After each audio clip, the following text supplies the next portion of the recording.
Днеска ще мажем стара къща. До здраво. И всичко е грапаво. Дори тук, където е боята прескурена, всичко е грапаво. Грунда, машината, тия разбирачи. Ето. Гипсова шпакловка. Гипсово лепило му викат някой. Weber C700 ще ползваме. Грунт сме направили. Грунт сме направили ревидил за стухо, декор фондо и сме го подсилили с Vechro Pro. Сме го разредили, за да излезе една идея по-ефтино и здраво. Самата структура, ето тук ще ви покажа, става като абрезив, като шпурка, заради грунда за стух.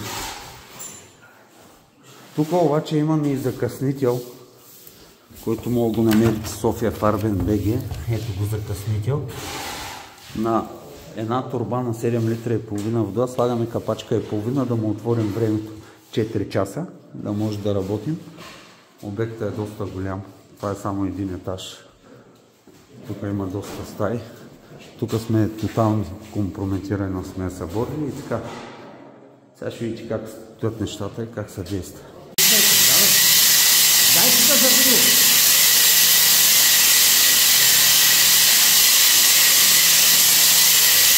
Супер! Добре става, нали? Може да намалиш въздуха.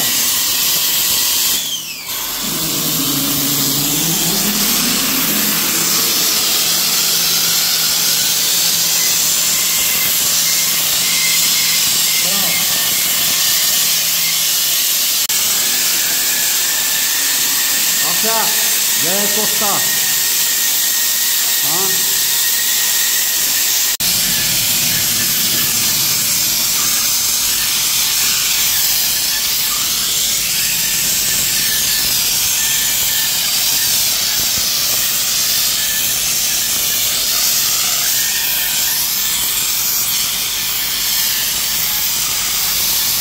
Само петната после през тяло.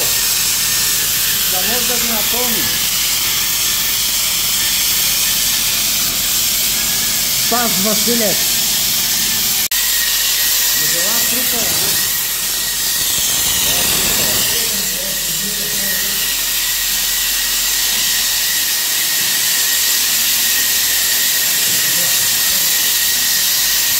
Дай ножа да видят ножа.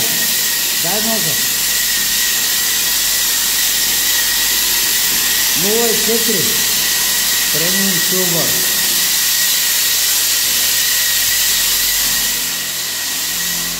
CS500 Seraphimov Systems. Лепило Weber C700. Отваряме му времето с закъснител. Виж колко бързо става. Давай на другата стена, давай!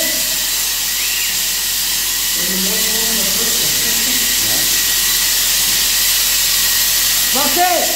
Дай за Алекс там! Тука не, тука отгоре не! Сега изравняваме! Тука! Дупките пълни!